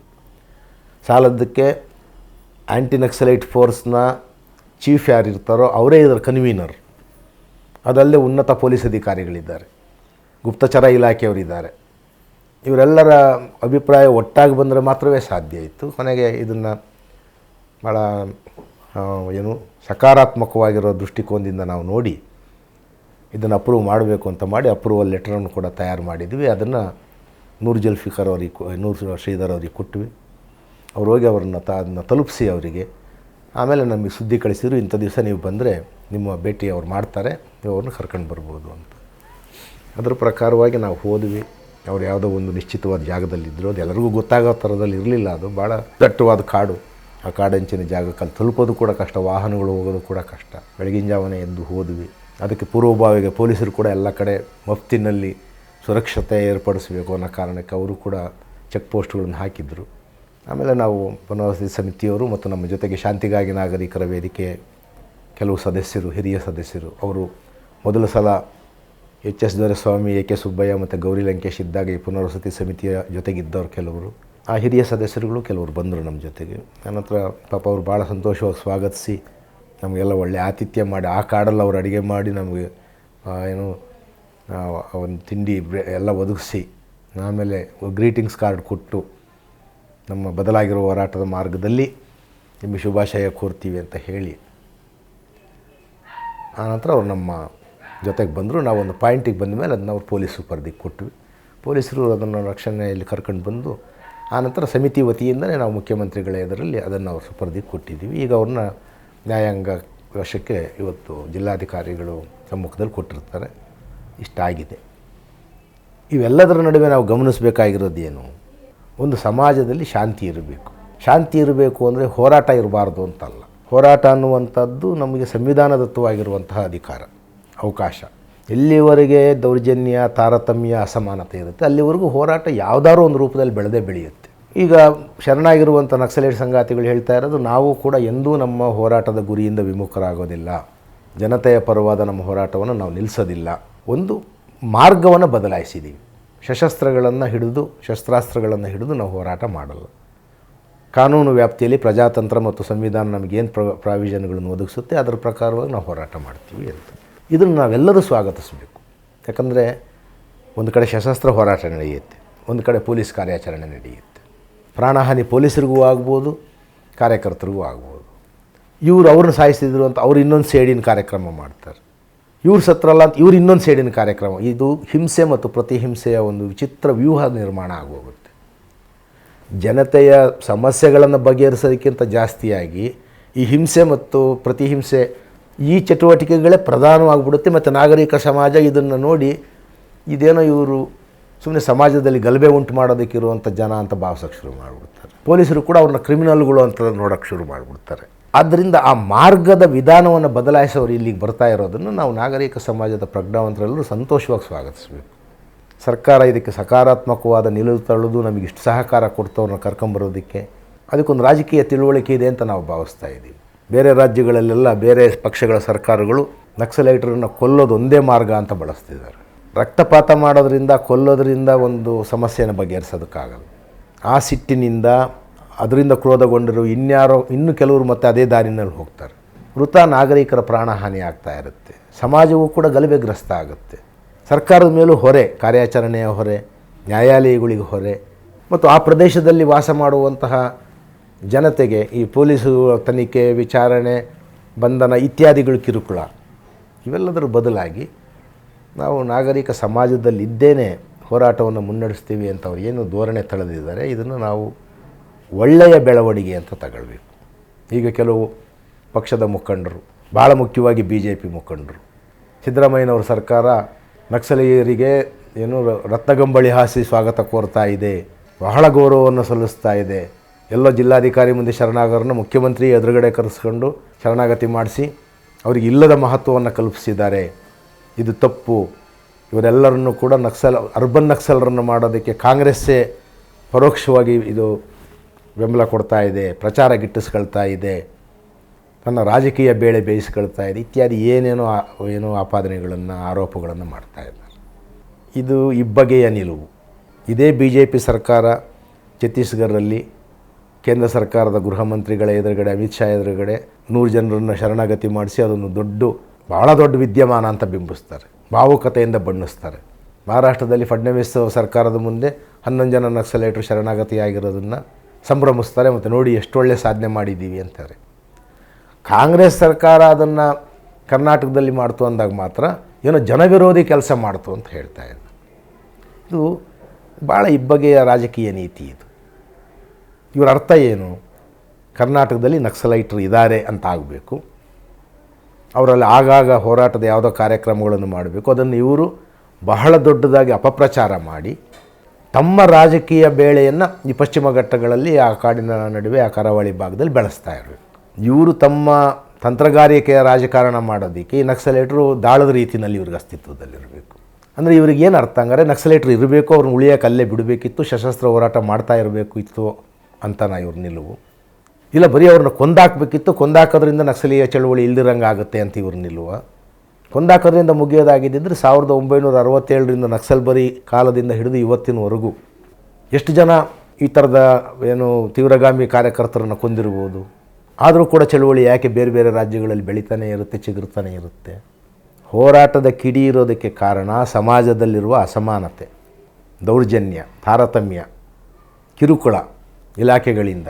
ಅದನ್ನು ಸರಿಪಡಿಸೋ ನಿಟ್ಟಿನಲ್ಲಿ ಅವ್ರನ್ನ ಅಭಿವೃದ್ಧಿಪಡಿಸೋ ನಿಟ್ಟಿನಲ್ಲಿ ನಾವು ಕೆಲಸ ಮಾಡ್ತಾ ಹೋದರೆ ತೀವ್ರಗಾಮಿ ಹೋರಾಟದ ಅಪೇಕ್ಷೆ ಹುಟ್ಟೋದಿಲ್ಲ ತರುಣರಿಗೆ. BJP ಇರೋದೇನೆಂದರೆ ಯಾವಾಗಲೂ ಕೂಡ ಸಮಾಜದಲ್ಲಿ ಯಾರನ್ನೋ ಕೆಲವ್ರನ್ನ ಅಪರಾಧಿಗಳನ್ನಾಗಿ ಬಿಂಬಿಸಬೇಕು, ಅದರ ಮುಖಾಂತರವಾಗಿ ಇನ್ನೊಂದು ಸಮಾಜದ ವರ್ಗವನ್ನು ಅದರ ವಿರುದ್ಧವಾಗಿ ಪ್ರಚೋದನೆ ಮಾಡ್ತಾ ಇರಬೇಕು. ಅದನ್ನು ಇಲ್ಲಿ ಪಾಲಿಸ್ತಾರೆ. ಇದು ಭಾಳ ದೊಡ್ಡ ಹೊರೆ. ಆದ್ದರಿಂದ ಇದು ಆಧಾರರಹಿತವಾಗಿರುವಂಥ ಆರೋಪಗಳು. ಈ ರೀತಿಯಾಗಿ ಮಾತನಾಡೋದು ಆ ಪಕ್ಷದ ಮುಖಂಡರುಗಳಿಗೆ ಇದು ಸೂಕ್ತವಾದದ್ದು. ಯಾಕಂದರೆ ಇದು ಆಲೋಚನಾಪೂರ್ವಕವಾಗಿ ಮಾತಾಡಿದ್ದಾರೆ ಅಂತ ನಮಗೆ ಅನಿಸೋದಿಲ್ಲ. ಆರೋಪ ಮಾಡಬೇಕು, ಒಂದು ಸರ್ಕಾರವನ್ನು ಆರೋಪ ಮಾಡ್ತಿದ್ದಾರೆ. ಒಟ್ಟಾರೆಯಾಗಿ ಸಮಾಜದಲ್ಲಿ ಈ ರೀತಿಯಾದ ಬೆಳವಣಿಗೆಯಿಂದ ಒಳ್ಳೆಯದಾಗುತ್ತಾ ಕೆಟ್ಟದಾಗುತ್ತಾ ಅಂತ ಆಲೋಚಿಸೋರು ಮಾತಾಡಬೇಕು. ಇಲ್ಲದಿದ್ದರೆ ಇದನ್ನು ರಾಜಕೀಯ ದುರುದ್ದೇಶದ ಹೇಳಿಕೆ ಅಂತ ಮಾತ್ರ ನಾವು ಹೇಳಬೇಕಾಗುತ್ತೆ. ಈಗ 6 ಜನ ನಕ್ಸಲೈಟರು ಶರಣಾಗಿದ್ದಾರೆ. ಕೊನೆಯ ಸಶಸ್ತ್ರ ಹೋರಾಟದ ಹಾದಿಯಲ್ಲಿದ್ದ ತರಬೇತಿ ಹೊಂದಿದ್ದಂತಹ 8 ಜನ ಕಾರ್ಯಕರ್ತರಿದ್ದರು. ಅದರಲ್ಲಿ ಒಬ್ಬರು ಸಂಪರ್ಕಕ್ಕೆ ಸಿಗದೆ ಎಲ್ಲೋ ತಪ್ಪಿ ಹೋಗಿದ್ದಾರೆ, ಒಬ್ಬರು ಈಗ ಎನ್ಕೌಂಟರ್ನಲ್ಲಿ ಮರಣ ಹೊಂದಿದ್ದಾರೆ. ಇನ್ನು 6 ಜನ ಅವರು ಶಸ್ತ್ರಾಸ್ತ್ರಗಳನ್ನು ತ್ಯಜಿಸಿ ಇದಕ್ಕೆ ಬಂದಿದ್ದಾರೆ. ಕಾನೂನು ಪ್ರಕ್ರಿಯೆ ಹೇಗಿರುತ್ತೆ? ಎಲ್ಲ ನಾಗರಿಕರು ಅಪರಾಧ ಚಟುವಟಿಕೆಗಳಿಂದ ಕಾನೂನು ಕ್ರಮ ಎದುರಿಸಬೇಕಾದಾಗ ಹೆಂಗಿರುತ್ತೋ ಹಾಗೆ ಇರುತ್ತೆ. ಅದರಲ್ಲಿ ವಿಶೇಷವಾದ ಬೇರೆ ಒಂದು ಕ್ರಮ ಅಂತ ಏನಿರಲ್ಲ. ಅವ್ರನ್ನ ಈಗ ಕರ್ಕೊಂಡೋಗಿ ಅಲ್ಲಿ ನ್ಯಾಯಾಧೀಶರ ಮುಂದೆ ಹಾಜರುಪಡಿಸಿದ್ದಾರೆ. ಅವರು ಸಹಜವಾಗಿ ಅವ್ರನ್ನ ನ್ಯಾಯಾಂಗ ಬಂಧನಕ್ಕೆ ಕೊಡ್ತಾರೆ. ಆನಂತರ ಪೊಲೀಸರು ಇವ್ರ ಮೇಲಿರೋ ಕೇಸುಗಳ ಪಟ್ಟಿಯನ್ನೆಲ್ಲ ಕೊಟ್ಟು ಒಂದು ಆರೋಪ ಪಟ್ಟಿಯನ್ನು ತಯಾರು ಮಾಡಿ ನ್ಯಾಯಾಲಯದ ಸಲ್ಲಿಸ್ತಾರೆ. ಸಲ್ಲಿಸಿದ ಮೇಲೆ ಸರ್ಕಾರ ಹೇಳಿರೋ ಪ್ರಕಾರ ವೃತ್ತ ಹಾಕಿರುವಂತಹ ಮೊಕದ್ದಮೆ ಇದ್ದರೆ, ಕೇಸುಗಳಿದ್ದರೆ, ಗುರುತರವಲ್ಲದ ಕೇಸುಗಳಿದ್ದರೆ, ಗುರುತರವಲ್ಲದ ಅಂದರೆ ಉದಾಹರಣೆಗೆ ಅವ್ರು ಹೆಂಗೆ ಮಾಡ್ತಾರೆ, ಒಂದು ಗ್ರಾಮದಲ್ಲಿ ನಕ್ಸಲೈಟ್ ದಳ ಕಂಡು ಬಂದಿತ್ತು, ಶಸ್ತ್ರ ಸಮೇತವಾಗಿ ಹಾಗೆ ಒಂದು ನಾಗರಿಕ ಜಾಗದಲ್ಲಿ ಕಾಣಿಸ್ಕೊಳ್ಳೋದು ಅನ್ನೋದು ಒಂದು ಅಪರಾಧ. ಅದಕ್ಕೆ ಒಂದು 10 ಸೆಕ್ಷನ್ಗಳನ್ನು ಹಾಕಿ ಅದೊಂದು ಕೇಸ್ ಮಾಡಿಟ್ಟಿರ್ತಾರೆ. ಕಾಣಿಸ್ಕೊಂಡಿದ್ದು ಅಲ್ಲಿ ಬೇರೆ ಏನೂ ಘಟನೆ ನಡೆದಿರಬೇಕಾದ್ದಿಲ್ಲ. ಇನ್ನೊಂದು ಕಡೆ ಕರಪತ್ರ ಹಂಚಿರ್ತಾರೆ. ಬ್ಯಾನ್ ಆಗಿರೋ ಒಂದು ಸಂಘಟನೆಯ ಕರಪತ್ರಗಳನ್ನು ಹಚ್ಚಿ ರಾಷ್ಟ್ರದ್ರೋಹ ಚಟುವಟಿಕೆಯನ್ನು ಮಾಡಿದ್ದಾರೆ ಅಂತ ಇನ್ನೊಂದು ಕೇಸ್ ಹಾಕಿರ್ತಾರೆ. ಇವೆಲ್ಲ ಆಧಾರರಹಿತವಾಗಿರುವಂತಹ, ಉಪೇಕ್ಷಿಸಬಹುದಾಗಿರುವಂತಹ ಚಟುವಟಿಕೆಗಳು ಮತ್ತು ಘಟನೆಗಳು. ಪೊಲೀಸರಿಗೆ ಗಂಭೀರ ಕ್ರಮ ತಗೊಳ್ಬೇಕು ಅನ್ನೋ ಆಸೆ ಇರೋದ್ರಿಂದ ಮತ್ತು ಅವ್ರಿಗೆ ಭಯ ಹುಟ್ಟಿಸಬೇಕು ಅನ್ನೋ ಆಸೆ ಇರೋದ್ರಿಂದ, ಜನತೆಯಲ್ಲೂ ಕೂಡ ಭಯ ಬಿತ್ತಬೇಕು ಅಂತ ಅವ್ರಿಗೆ ಇರೋದ್ರಿಂದ ಮೊಕದ್ದಮೆಗಳ ಸಂಖ್ಯೆ ಹೆಚ್ಚಿಸ್ತಾ ಹೋಗಿರ್ತಾರೆ. ನಾವು ಪುನರ್ವಸತಿ ಸಮಿತಿಯವರು ಸರ್ಕಾರದ ಹತ್ರ ನಾವು ವಿನಂತಿ ಮಾಡಿದ್ದೀವಿ, ಈ ಥರದ ವೃಥಾ ಕೇಸುಗಳಿದ್ದರೆ ನೀವು ದಯವಿಟ್ಟು ವಾಪಸ್ ತೆಗಿಬೇಕು ಅಂತ ಅವ್ರು ಹೇಳಿದರು. ಆಯಿತು, ಅವನು ವಾಪಸ್ ತೆಗಿಯೋದಕ್ಕೆ ನಾವು ಕಾನೂನಿನ ಚೌಕಟ್ಟಿನಲ್ಲಿ ಏನು ಅವಕಾಶ ಇದೆ ಅದನ್ನು ನಾವು ಪ್ರಯತ್ನ ಪಡ್ತೀವಿ ಅಂತ ಹೇಳಿದರು. ಇನ್ನು ಕೆಲವು ಗಂಭೀರ ಪ್ರಕರಣಗಳ ಕೇಸುಗಳಿದ್ದಾವೆ, ಅದು ವಿಚಾರಣೆ ನಡೀಬೇಕು. ಆದರೆ ಅದನ್ನು ದೀರ್ಘವಾಗಿ ಬೆಳೆಸೋದ್ರ ಮುಖಾಂತರ ಅವ್ರು ಇಲ್ಲಿವರೆಗೂ ಕಾಡಲ್ಲಿದ್ದು ತಮ್ಮ ಜೀವನದ ಹೋರಾಟ ದಾರಿಯನ್ನು ಬದಲಾಯಿಸಿ ಇಲ್ಲಿಗೆ ಬಂದಿರೋರಿಗೆ ನಾವು ಮತ್ತೆ ಜೈಲಲ್ಲೇ ಅವರನ್ನು ಎಷ್ಟೋ ವರ್ಷಗಳ ಕಾಲ ಇರಿಸೋದು ಅಂತ ಹೇಳಿದರೆ ಆಗಲೂ ಮುಖ್ಯವಾಹಿನಿಯ ಜೀವನವನ್ನು ನಡೆಸೋದಕ್ಕೆ ನಾವು ಅವ್ರಿಗೆ ಅವಕಾಶ ಮಾಡಿಕೊಟ್ಟಂಗಲ್ಲ. ಅದಕ್ಕೆ ಈಗ ಮೊನ್ನೆ ಸಿದ್ದರಾಮಯ್ಯನವ್ರ ಸರ್ಕಾರ ಹೇಳಿದೆ, ನಾವು ತ್ವರಿತ ನ್ಯಾಯಾಲಯಗಳನ್ನು ಅಥವಾ ವಿಶೇಷ ನ್ಯಾಯಾಲಯಗಳನ್ನು ರಚಿಸಿ ಅವನ್ನು ಆದಷ್ಟು ಬೇಗನೆ ವಿಚಾರಣೆಯನ್ನು ಪೂರೈಸ್ತೀವಿ. ಅಲ್ಲಿ ತಪ್ಪಿತಸ್ಥರು ಅಂತ ಆಗಿರೋರಿಗೆ ಏನು ಶಿಕ್ಷೆ ಆಗುತ್ತೋ ಅದು ಶಿಕ್ಷೆ ಆಗುತ್ತೆ, ಯಾರು ತಪ್ಪಿತಸ್ಥರು ಅಲ್ಲ ಅಂತಾಗುತ್ತೆ ಅವ್ರು ಖುಲಾಸೆ ಆಗೋಗ್ತಾರೆ. ಇದು ಯಾವುದೇ ಕೇಸ್ನಲ್ಲಿ ಯಾವುದೇ ವ್ಯಕ್ತಿಗೆ ಅನ್ವಯ ಆಗುವಂಥದ್ದೇ. ನಕ್ಸಲೀಯರಿಗೆ ಅಂತೇಳಿ ವಿಶೇಷವಾದ್ದೇನೂ ಇಲ್ಲ. ಅವ್ರ ಮೇಲೆ ಬಹಳ ಕೇಸುಗಳು ಹಾಕಿರ್ತಾರೆ, ಆದ್ದರಿಂದ ಅದರಲ್ಲಿ ಕೆಲವು ಸಕಾರಣವಾದವಲ್ಲ ಅನ್ನೋದು ಗೊತ್ತಿರೋದ್ರಿಂದ ಮತ್ತು ಅವರಿಗೆ ನಾಗರಿಕ ಜೀವನಕ್ಕೆ ಬಂದು ಎಲ್ಲರ ಜೊತೆಗೆ ಬಾಳೋದಕ್ಕೆ ಅವಕಾಶ ಕೊಡಬೇಕು ಅನ್ನುವಂತಹ ಒಂದು ಔದಾರ್ಯದ ನಿಲುವು ಇವ್ರಿಗೆ ಇರೋದರಿಂದ ಅದನ್ನು ತ್ವರಿತವಾಗಿ ಬಗೆಹರಿಸೋದಕ್ಕೆ ಅವರು ಖಂಡಿತವಾಗಲೂ ಸರ್ಕಾರ ಒಂದು ಬದ್ಧತೆಯಿಂದ ನೆರವಾಗುತ್ತೆ. ಆ ಭರವಸೆಯನ್ನು ಕೊಟ್ಟಿದ್ದಾರೆ. ಮತ್ತು ಇಲ್ಲಿವರೆಗೂ ಗೊತ್ತಿರೋಂಗೆ ಅವ್ರಿಗಿರುವ ಪ್ರಗತಿಪರ ಧೋರಣೆಯ ಇದರಲ್ಲಿ ಸಿದ್ದರಾಮಯ್ಯನವರು ಮತ್ತು ಅವರ ಸಂಪುಟದ ಸಹೋದ್ಯೋಗಿಗಳು ಇದನ್ನು ಭಾಳ ಸಕಾರಾತ್ಮಕವಾದ ಸ್ಪಂದನೆಯನ್ನು ಕೊಟ್ಟಿದ್ದಾರೆ. ಆದ್ದರಿಂದ ನಮಗೆ ಆ ಭರವಸೆಯೂ ಇದೆ, ಅದಕ್ಕೆ ಪೂರಕವಾಗಿ ಅವರು ವರ್ತಿಸ್ತಾರೆ ಅಂತ. ಅದರ ನಂತರದಲ್ಲಿ ಅವರಿಗೆ ಸಿಗಬೇಕಾಗಿರುವ ಪುನರ್ವಸತಿ ಯೋಜನೆಗಳು ಏನೇನಿದೆ ಪ್ಯಾಕೇಜಲ್ಲಿರುವಂಥದ್ದು, ಅವರಿಗೆ ಉದ್ಯೋಗ ತರಬೇತಿ ಬೇಕೇ, ಏನಾದರೂ ಗೃಹ ಕೈಗಾರಿಕೆ ಶುರು ಮಾಡ್ತೀವಿ ಅಂದರೆ ಅದಕ್ಕೆ ಬ್ಯಾಂಕ್ಗಳಿಂದ ಸಾಲ ಸಿಗಬೇಕೆ, ಸಹಾಯಧನ ಸಿಗಬೇಕೆ, ಅವ್ರ ಊರುಗಳಲ್ಲಿ ಅವರಿಗೆ ನಿವೇಶನ ಇರಲಿಲ್ಲ, ವಸತಿ ವ್ಯವಸ್ಥೆ ಇರಲಿಲ್ಲ ಅಂದರೆ ಅದನ್ನೇನಾದ್ರು ಒದಗಿಸ್ಕೊಡ್ಬೇಕೆ, ವ್ಯವಸಾಯದ ಜೀವನ ಮಾಡ್ತೀವಿ ಅಂತ ಹೇಳಿದರೆ ಎಲ್ಲರೂ ಸರ್ಕಾರಿ ಜಮೀನು ಲಭ್ಯ ಇದ್ದರೆ ಅದನ್ನು ಅವರಿಗೆ ಮಂಜೂರು ಮಾಡಿಕೊಡಬೇಕೆ, ಆರೋಗ್ಯ ಚಿಕಿತ್ಸೆಗೆ ಏನಾದರೂ ನೆರವು ನೀಡಬೇಕೆ, ಅವರ ಕಾನೂನು ಹೋರಾಟವನ್ನು ಮುಂದುವರಿಸೋದಕ್ಕೆ ಉಚಿತ ಕಾನೂನು ನೆರವು ಘಟಕ ಅಂತ ಏನೊಂದು ಇದೆ, ಎಲ್ಲ ನಾಗರಿಕರಿಗೂ ಲಭ್ಯ ಇದೆ, ಬಡವರಿಗೆ ಅದೇ ರೀತಿಯ ಅದರ ನೆರವನ್ನು ಇವರಿಗೆ ಕೊಡಿಸ್ಬೇಕೆ ಇತ್ಯಾದಿಗಳನ್ನು ಸರ್ಕಾರ ಮಾಡೋದಕ್ಕೆ ಬದ್ಧವಾಗಿದೆ ಅಂತ ಮುಖ್ಯಮಂತ್ರಿಗಳು ಹೇಳಿದ್ದಾರೆ. ಅದನ್ನು ನಮ್ಮ ಪುನರ್ವಸತಿ ಸಮಿತಿಗೂ ಕೂಡ ಮೊದಲೇ ಹೇಳಿದ್ದರು. ಸೊ ಅದರ ಪ್ರಕಾರವಾಗಿ ನಡೆಯುತ್ತೆ. ಒಟ್ಟಾರೆಯಾಗಿ ಈ ಬೆಳವಣಿಗೆಗಳ ಹಿನ್ನೆಲೆಯಲ್ಲಿ ನಾವು ಹೇಳೋದೇನು ಅಂತ ಹೇಳಿದರೆ, ನಾಗರಿಕ ಸಮಾಜ ಮತ್ತು ಇಲ್ಲಿರುವಂತಹ ಪ್ರಜ್ಞಾವಂತ ಜವಾಬ್ದಾರಿಯುತವಾಗಿರುವಂತಹ ಚಿಂತನೆಗಳು ಇರುವಂಥವ್ರು ಇದನ್ನ ಹೆಂಗೆ ಮಾಡಬೇಕು? ಅವರು ಹಿಡಿದ ಹಾದಿ ಅಥವಾ ವಿಧಾನ ತಪ್ಪಿರಬಹುದು, ಆದರೆ ಅವರ ಬೇಡಿಕೆಗಳು ನೈಜವಾದವು ಆಗಿದ್ದು, ಅವರ ಹೋರಾಟದ ಬೇಡಿಕೆಗಳು ನ್ಯಾಯಯುತವಾದವುಗಳಾಗಿದ್ದು, ಅವರು ಸ್ವಂತ ಸ್ವಾರ್ಥಕ್ಕೆ ವ್ಯಕ್ತಿಗತವಾದ ಬೇಡಿಕೆಗಳನ್ನಿಟ್ಟು ಹೋರಾಟ ಮಾಡಿದವರಲ್ಲ. ಆ ಅರಣ್ಯವಾಸಿ ಆದಿವಾಸಿಗಳು, ಅಲ್ಲಿರುವಂತಹ ಬಡ ರೈತರು, ಅಲ್ಲಿರುವಂತಹ ಇತರ ಜನಸಮುದಾಯಗಳು, ಅವರಿಗೆ ಎಷ್ಟೋ ವರ್ಷಗಳಿಂದ ಅರಣ್ಯದ ವತಿಯಿಂದ ಭೂಮಿ ಹಕ್ಕು ಪತ್ರಗಳೇ ಸಿಕ್ಕಿಲ್ಲ. 30-40 ವರ್ಷಗಳಿಂದ ವ್ಯವಸಾಯ ಮಾಡ್ತಾ ಅದೇ ಕಾಡಲ್ಲಿರುವಂತಹ ಜನರ ಮೇಲೆ ಅರಣ್ಯ ಭೂಮಿಯನ್ನು ಅತಿಕ್ರಮ ಮಾಡಿದ್ದೀರಾ, ನೀವು ಆಕ್ರಮಣ ಮಾಡಿದ್ದೀರಾ ಅನ್ನೋ ಹೆಸರಿನ ಕೇಸುಗಳನ್ನು ಅರಣ್ಯ ಇಲಾಖೆಯವರು ನೋಟಿಸುಗಳು ಕೊಟ್ಟಿದ್ದಾರೆ. ಅಲ್ಲಿ ಇರ್ತಾ ಅವರು 3-4 ದಶಕಗಳಾಗಿದೆ, ತಲೆಮಾರುಗಳೇ ಕಳೆದಿದೆ. ಅಂಥವ್ರನ್ನ ಈಗ ನೀವು ಅತಿಕ್ರಮಣದಾರರು, ನೀವು ಅಕ್ರಮ ಮಾಡಿದ್ದೀರಾ ಅಂತ ಹೇಳೋದು ಅದು ನ್ಯಾಯವಾದ ವಿಧಾನ ಅಲ್ಲ. ಆದ್ದರಿಂದ ಅಂಥವ್ರಿಗೆ ಹಕ್ಕುಪತ್ರ ಕೊಡಬೇಕು ಮತ್ತು ಅವರಿಗೆ ವಾಸಿಸುವ ಒಂದು ಹಕ್ಕನ್ನು ಕೊಡಬೇಕು ಅಂತ ಇವ್ರು ಕೇಳ್ತಿದ್ರು. ಇಂಥವೇ ಹಲವು ಬೇಡಿಕೆಗಳಿದ್ದಾವೆ. ಅವೆಲ್ಲವೂ ಕೂಡ ಸಹಜವಾಗಿ ನಾವು ನಾಗರಿಕ ಸಮಾಜವಾಗಿ ಗಮನ ಹರಿಸಬೇಕಾಗಿದ್ದ ಬೇಡಿಕೆಗಳು. ಅದು ಈಡೇರಿಸೋಕ್ಕಾಗಿರಲಿಲ್ಲ, ನಾವು ಆ ಕಡೆ ಗಮನ ಕೊಟ್ಟಿರಲಿಲ್ಲ, ಸರ್ಕಾರಗಳು ನಿರ್ಲಕ್ಷ್ಯ ತೋರಿದ್ವು, ಅಭಿವೃದ್ಧಿ ಸಾಧನೆಯಲ್ಲಿ ಹಿಂದೆ ಬಿದ್ದಿದ್ದು ಅನ್ನೋ ಕಾರಣಕ್ಕೆ ತೀವ್ರಗಾಮಿ ಹೋರಾಟ ಹುಟ್ಟಿತ್ತು. ಅದನ್ನು ಬಗೆಹರಿಸೋದಕ್ಕೆ ಸರ್ಕಾರ ಮುಂದಾಗಬೇಕು. ಅದಕ್ಕೆ ಬಗೆಹರಿಸೋದಕ್ಕೆ ಸರ್ಕಾರ ಮುಂದಾಗಕ್ಕೆ ಅಡ್ಡ ಇದ್ದಿದ್ದು ಈ ಸಶಸ್ತ್ರ ಹೋರಾಟಗಾರರಲ್ಲಿ ಅಧಿಕಾರಿಗಳು ಪ್ರವೇಶಕ್ಕೆ ಅವಕಾಶ ಆಗಲ್ಲ, ಪೊಲೀಸರ ಜೊತೆಗೆ ಚಕಮಕಿ ಆಗುತ್ತೆ ಇತ್ಯಾದಿ. ಈಗ ಅಡ್ಡಿ ನಿವಾರಣೆ ಆಗಿದೆ. ಅಡ್ಡಿ ನಿವಾರಣೆ ಆಗಿರುವ ಈ ಸನ್ನಿವೇಶದಲ್ಲಿ ಈಗ ಸರ್ಕಾರ ಸಕಾರಾತ್ಮಕವಾಗಿ ಸ್ಪಂದಿಸೋದಕ್ಕೆ ಒಂದು ಅವಕಾಶ ಏರ್ಪಟ್ಟಿದೆ. ಆದ್ದರಿಂದ ನಾವು ಎಲ್ಲರೂ ಸೇರಿ ಇದನ್ನು ಬೆಂಬಲಿಸಿ ಸರ್ಕಾರ ತನ್ನ ಮಾತಿಗೆ ಬದ್ಧವಾಗಿರುವಂತೆ ಅಭಿವೃದ್ಧಿ ಕಡೆ ಗಮನ ಕೊಡುವಂತೆ ನೋಡ್ಕೊಳ್ಬೇಕು. ಮತ್ತು ಈಗ ಬಂದಿರುವಂತಹ ಮುಖ್ಯವಾಹಿನಿಗೆ ಬಂದಿರುವಂತಹ ಕಾರ್ಯಕರ್ತರ ಪುನರ್ವಸತಿ ನೆಲೆ ಕಂಡುಕೊಳ್ಳೋದಕ್ಕೆ ಮುಖ್ಯವಾಹಿನಿಯಲ್ಲಿ ನಮ್ಮೆಲ್ಲರ ಜೊತೆಗೆ ಬೆರೆತು ಅವರ ಕಾನೂನು ಪ್ರಕಾರ ಹಕ್ಕುಗಳ ಪ್ರಕಾರ ಹೋರಾಟ ಮಾಡೋದಕ್ಕೆ ಅಥವಾ ವೃತ್ತಿಪರ ಜೀವನ ನಡೆಸೋದಕ್ಕೆ ಅವಕಾಶ ಆಗುವಂತಹ ಒಂದು ಒಳ್ಳೆಯ ಧೋರಣೆಯ ಮುಖಾಂತರ ನಾವೆಲ್ಲರೂ ಅದನ್ನು ಪ್ರತಿಕ್ರಿಯಿಸಬೇಕು. ಇದನ್ನು ಒಂದು ಮಹತ್ವದ ಸಕಾರಾತ್ಮಕವಾದ ರಾಜಕೀಯ ಬೆಳವಣಿಗೆ ಅಂತ ನಾವು ನೋಡ್ಬೋದು. ಬೇರೆ ಬೇರೆ ಸಿದ್ಧಾಂತಗಳ ನೆಲೆಯಲ್ಲಿ, ಬೇರೆ ಬೇರೆ ವಿಚಾರಧಾರೆಗಳ ನೆಲೆಯಲ್ಲಿ ನ್ಯಾಯಯುತವಾದ ಬೇಡಿಕೆಗಳಿಗೋಸ್ಕರ ಹೋರಾಟ ಮಾಡೋಕ್ಕೆ ಭಾರತದಲ್ಲಿ ಎಲ್ಲರಿಗೂ ಹಕ್ಕಿದೆ. ಆ ಹಕ್ಕನ್ನು ಮಾನ್ಯ ಮಾಡ್ತೀನಿ ಅಂತ ಸರ್ಕಾರ ಹೇಳಿದೆ. ನಾವು ಕೂಡ ಹೋರಾಟಗಾರರನ್ನು ಆ ಹೋರಾಟದ ಕಾರಣಗಳೇನು, ಯಾವ ಹಿನ್ನೆಲೆಯಲ್ಲಿ ಹೋರಾಟ ಬಂತು ಮತ್ತು ಅವ್ರ ಬೇಡಿಕೆಗಳೇನಾಗಿದ್ದವು ಇವುಗಳ ಕಡೆಗೆ ನಾವು ಸೂಕ್ತವಾಗಿರುವ ಗಮನ ಹರಿಸಿ ಸಮಾಜ ಒಮ್ಮನಸ್ಸಿನಿಂದ ಈ ಥರದ ಒಂದು ಸಮಸ್ಯೆ ಮತ್ತೆ ಮರುಕಳಿಸದಂತೆ, ನಾಗರಿಕ ಸಮಾಜದಲ್ಲಿ ಅಶಾಂತಿ ತಲೆದೋರದಂತೆ, ಕಾನೂನು ಸುವ್ಯವಸ್ಥೆ ಭಂಗ ಆಗದಂತೆ ನೋಡ್ಕೊಳ್ಳೋ ಜವಾಬ್ದಾರಿ ನಮ್ಮೆಲ್ಲರ ಮೇಲಿದೆ. ಇಷ್ಟೊತ್ತು ಬಂಜಗೆರೆ ಜಯಪ್ರಕಾಶ್ ಅವರು ನಕ್ಸಲ್ ಚಳುವಳಿ, ನಕ್ಸಲ್ ಚಟುವಟಿಕೆಗಳು ಮತ್ತು ನಕ್ಸಲ್ ಶರಣಾಗತಿ ಬಗ್ಗೆ ಸವಿವರವಾಗಿ ವಿವರಿಸಿದ್ದಾರೆ. ವಾರ್ತಾಭಾರತೀಯ ವೀಕ್ಷಕರಿಗೆ ಈ ಪ್ರೋಸೆಸ್ಗಳು ಹೇಗಾಗ್ತಿದ್ದಾವೆ, ಮುಂದಿನ ಕಾನೂನು ಹೋರಾಟ ಹೇಗಿರುತ್ತೆ ಅನ್ನೋ ಎಲ್ಲವಂಥ ಮಾಹಿತಿಯನ್ನು ನೀಡಿದ್ದಾರೆ.